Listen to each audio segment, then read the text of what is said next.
Bonjour à tous et à toutes, j'espère que vous allez bien.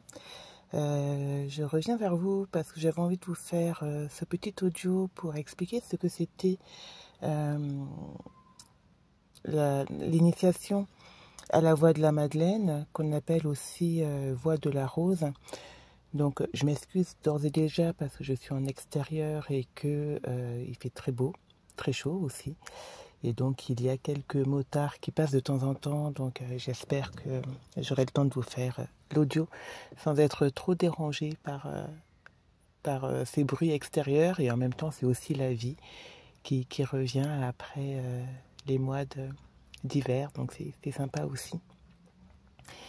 Donc je vous disais que je voulais faire ce petit audio pour expliciter un petit peu ce que c'est que la voix des madeleines, mais surtout le rôle de la médecine de la rose, et plus particulièrement de la rose dans cette voie initiatique.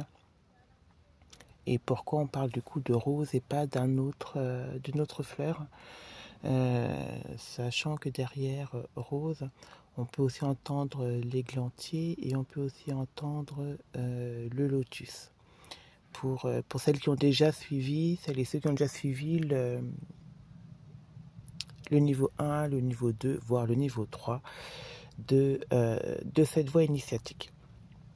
Alors pourquoi la rose? Déjà on parle de la rose et de la lignée de la rose, hein, qu'on parle de la voix de la Madeleine, de la voix de la rose, ou des prêtresses de la Madeleine, des prêtresses de la rose. En fait on parle d'une lignée d'hommes et de femmes qui ont porté cette fleur comme un symbole de vie, un symbole d'amour, un symbole en lien avec le sacré, et plus particulièrement en lien avec le sacré de la Mère divine. La rose, c'est la reine des fleurs. Pour les non-initiés, hein, toute personne lambda ressent en tout cas que la rose est une fleur particulière dans le royaume des fleurs.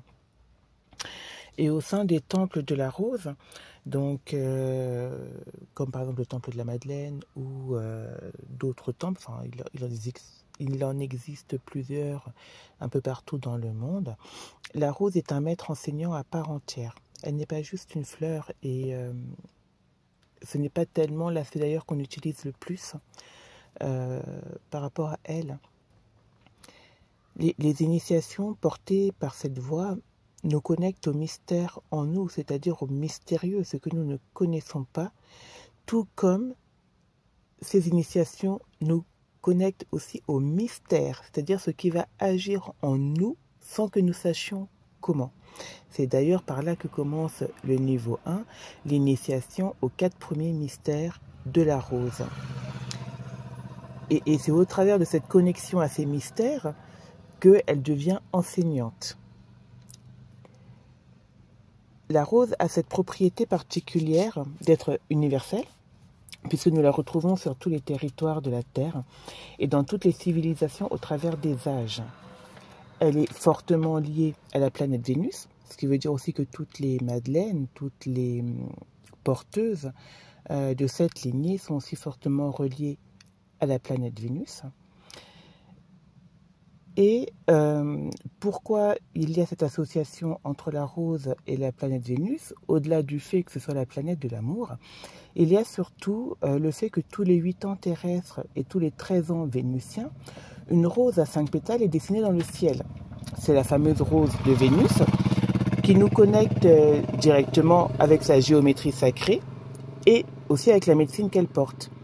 Et quelque part, même sans être initié à cette voie, on retrouve ce symbole notamment dans le symbole de la fleur de vie, qui commence par ces 5 pétales, qui se dupliquent, se répliquent, mais qui connectent également avec cette énergie-là. Donc c'est pour ça que sur la voie de la Madeleine ou la médecine de la rose est une enseignante, est un maître enseignant qui porte les enseignements sacrés de tous les territoires, qui porte également les enseignements sacrés de la mémoire, de la sagesse oubliée de Vénus, la puissance et la force des prêtres et prêtresses passés, présents et futurs de cette lignée, puisque nous avons effectivement une résurgence actuellement de réveil, voire d'éveil, chez des femmes comme des hommes, qui reconnectent avec ces souvenirs du passé, où ils étaient dans des temples, où ils ont suivi des initiations, où ils reconnectent avec des connaissances qu'ils ne savent pas comment ils les ont, mais ils savent qu'ils les ont, des nouvelles aptitudes. Enfin, en tout cas, on est dans cette période où beaucoup de choses se débloquent et permettent de reconnecter avec des connaissances anciennes. Donc cette lignée, alors souvent on va vous parler de Marie-Madeleine, hein, évidemment quand on parle de voix de la Madeleine, il y a derrière la notion de, enfin il y a, en tout cas derrière le nom, on va retrouver Marie-Madeleine, mais Madeleine veut dire pilier, pilier de la communauté, donc en fait ça veut dire prêtre, prêtresse. Hein. Donc rattacher uniquement la lignée de la Rose et la voix de la Madeleine à Marie-Madeleine, c'est passer à côté de tout un ensemble d'autres figures, notamment de maîtres ascensionnés, qui ont pourtant apporté énormément et qui ont gardé l'espace, maintenu le flambeau allumé pour arriver jusqu'à nos jours. Donc c'est eux qui ont honoré, c'est eux et elles qui ont honoré cette transmission. Alors on va dire pour cette ère civilisationnelle depuis l'époque d'Hathor à Marie-Madeleine, en passant par Isis, par Jeanne d'Arc, par Morgane la Fée, par des maîtres ascensionnés tels que Lady Nada, Tara, Shakti, etc. Mais on va voir que la rose était là bien avant l'Égypte antique, de notre connaissance dans cet espace-temps. Donc on voit que cette lignée a porté la rose et a su traverser le temps et maintenir les enseignements des mystères présents et accessibles pour qui souhaite les recevoir ou qui est prêt à les recevoir. Reine des fleurs, maître parmi les maîtres, elle recèle de toute une histoire et de tout un ensemble de mystères. Historiquement, chez les Romains, la rose était symbole de secret à respecter. Hein, ça, c'est ce qu'on voit en niveau 1. Les réunions importantes étaient placées sub rosa, c'est-à-dire sous le secret de la rose. Donc, dès l'instant où une rose était accrochée quelque part, cela voulait dire que ce qui se passe à cet endroit-là est secret, est sacré. Et tout le monde ne peut pas avoir accès à ce qui va se dire, à ce qui va se transmettre dans cet espace-là. C'était une façon finalement de symboliser un temple. Avant les Romains, donc je vous parlais tout à l'heure de l'Égypte antique, c'est-à-dire à l'époque du royaume de Kémet, donc vraiment remettre l'Égypte dans ce qu'elle était à ce moment-là, les roses étaient utilisées dans les sarcophages, comme par exemple on en a retrouvé dans celui de Toutankhamon, pour accompagner l'esprit du défunt, en plus des autres rituels funéraires à base de roses, d'ambre et de myrrhe qui étaient accompagnés pour le deuil et qui étaient réalisés par les prêtres et les prêtresses des temples. La rose à cette époque était fortement liée à la déesse Isis et représentée sur différents supports des prêtres et prêtresses d'Isis. Et c'est pour cela d'ailleurs que Isis est une des gardiennes aussi de la voie des Madeleines et de la route des Madeleines. Encore avant l'Égypte antique, on peut remonter à 2900 ans avant Jésus-Christ, donc à l'ère avant l'ère du poisson, où c'était la déesse Inanna, déesse sumérienne, qui était associée à la rose. Donc on voit que le travail et la connexion de l'être humain avec la rose ne date pas d'aujourd'hui. On est très loin d'un mouvement New Age dans cette connexion-là, et que elle a toujours un petit peu accompagné le chemin de l'humanité depuis au moins 2900 ans avant Jésus-Christ. Et ce, dans toutes les civilisations. et même toutes les religions, puisque que ce soit dans l'islam, dans le judaïsme ou dans le catholicisme, la rose est très présente. Hein. D'ailleurs, Marie est appelée comme étant la rose sans épines. Et si on va dans ces lieux, dans les églises, par exemple, ou les cathédrales, on va souvent remarquer la présence de roses au pied ou autour ou à proximité de statues représentant l'une ou l'autre des vierges, l'une ou l'autre des saintes. On retrouve aussi cette forte présence de la rose en alchimie et en ésotérisme, puisque là, elle y enseigne tous ses pouvoirs de guérison, d'apaisement, de connexion à des sphères célestes, de connexion au cœur aussi, et de reconnexion au sacré, à la mère divine, au divin féminin, mais pas que. Donc on voit que dans parler de la voix de la Madeleine, parler de la voix de la rose, c'est vraiment se sentir appelé par cette plante, par cette fleur, par cette reine, par ce maître qui vient nous parler de notre histoire, de nos blessures, de nos labyrinthes, qui va nous questionner et nous répondre également. Elle nous accompagne et c'est en cela que c'est un maître et une initiatrice. Et c'est pour ça que entrer dans cette voie de la Madeleine ou voie de la rose est un chemin initiatique. Nous sommes des initiés à ces mystères. Et évidemment, un initié est un apprenant permanent et continuel. Même si le niveau 3 nous amène à un niveau de prêtrise, je dirais que ce niveau de prêtrise renforce encore plus notre sens du service, notre sens de l'accompagnement. Et je ferai certainement un audio uniquement sur le niveau de prêtrise. Qu'est-ce que c'est que porter cette charge, en définitive, vis-à-vis de soi, mais aussi vis-à-vis d'autrui. À quoi ça expose également, en bon comme en moins bon, et quels en sont les enjeux en réalité. Mais déjà, ce petit audio, c'était pour vous éclaircir un petit peu ce que c'était que cette voix de la Madeleine, cette médecine de la rose, et pour que vous puissiez le voir non pas comme une formation ou comme un certificat que l'on obtient de manière, voilà, je suis allée faire les 2-3 jours de stage et donc ça y est, c'est bon, je suis une Madeleine. Non, c'est pas ça. C'est vraiment commencer un chemin. C'est débuter un chemin avec soi-même comme on ne l'a jamais vu. Je vous ai dit tout à l'heure que la rose, sur les 2 premiers niveaux, elle va venir nous parler de notre histoire.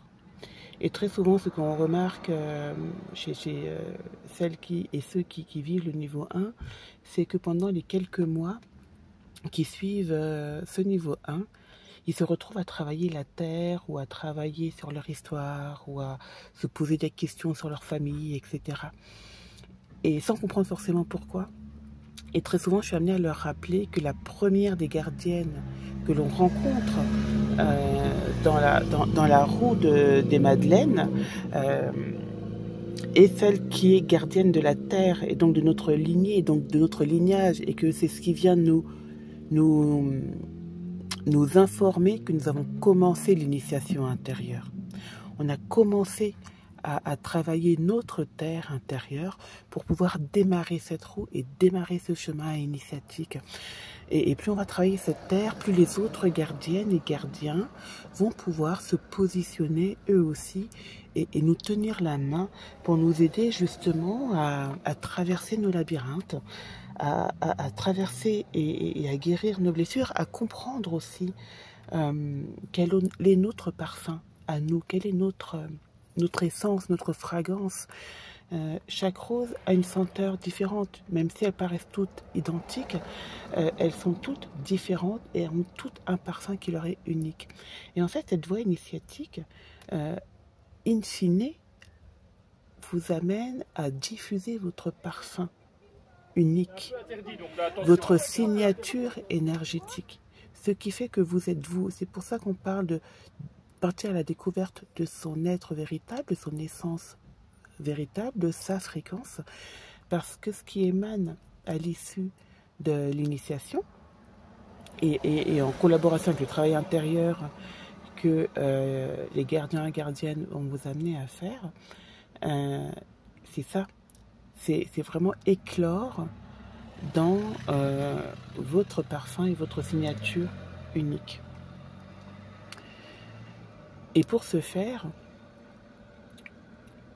la rose va vous amener à reconnecter déjà avec votre féminin sacré, puis avec votre masculin sacré, pour vous apprendre à alchimiser les deux. Ne pas être que dans une position de passive, d'attente ou de juste un réceptacle ou juste le féminin soumis par exemple. Elle va vous réapprendre à redonner ces lettres de noblesse à votre féminin, donc la féminine qui crée, le féminin qui danse, le féminin qui chante, le féminin qui aime, le féminin qui porte, le féminin qui vibre tout simplement et qui guérit également. Et elle va également vous amener à redresser, retravailler votre masculin en vous. Donc notamment la gestion de la colère par exemple, retrouver l'élan, l'énergie d'acter les choses, de poser des actions dans la matière, d'ordonner ces actions. Elle va vous redonner l'énergie, l'envie de construire, de bâtir et de vous reconnaître aussi dans votre capacité d'être un masculin qui n'est ni dominant, ni autoritaire, ni brutal, ni... Enfin bref, un masculin qui est sain, qui n'est pas abîmé. Et en cela, elle se dessine déjà en vous, puisque une rose, c'est quoi? C'est une tige avec au-dessus une coupe, une corolle.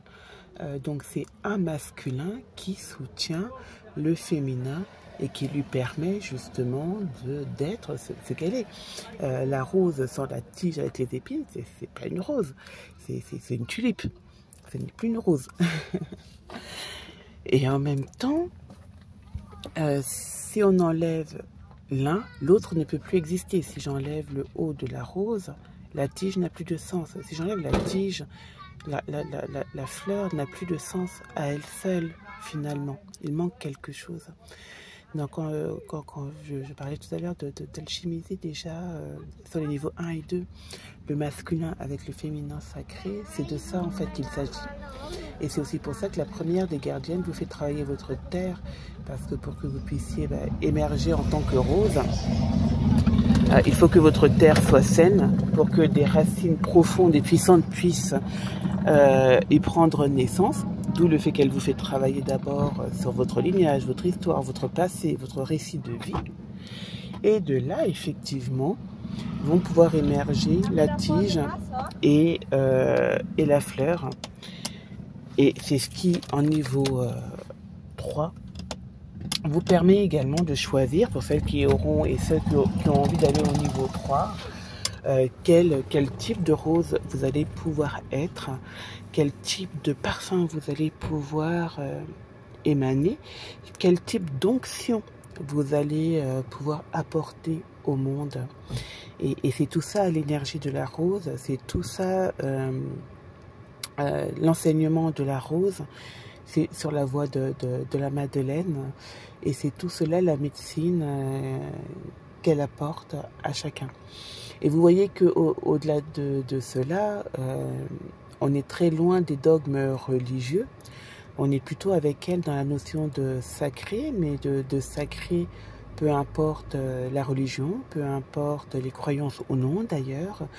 Dans cette voie, vous avez des femmes musulmanes qui sont prêtresses de la rose, des femmes de tradition soufie qui sont prêtresses de la rose, des femmes et des hommes qui n'ont aucune tradition religieuse particulière mais qui sont prêtres et prêtresses de la rose, des personnes qui pratiquent le judaïsme qui sont prêtres et prêtresses de la rose, des païens qui sont prêtres et prêtresses de la rose, parce qu'elle vient de nous parler de nous et de l'universalité en nous, de ce qu'il y a d'universel et d'éternel en nous et autour de nous. Et c'est cela que l'on trouve à l'issue de ce chemin, de ce parcours initiatique. Et donc c'est aussi le cadeau qu'elle nous offre, notre unicité, notre authenticité et cette conscience de notre éternité.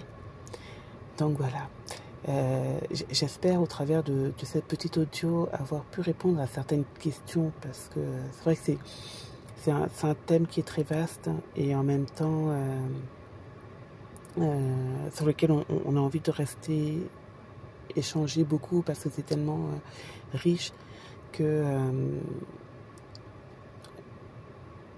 on ne sait pas en fait si on en dit assez, si on n'en dit pas assez, et en même temps il faut garder cette partie de mystère, et en même temps rendre certains mystères accessibles. Donc j'espère en tout cas que ça a pu répondre à certaines de vos questions. S'il y en a d'autres, je reste à mon écoute.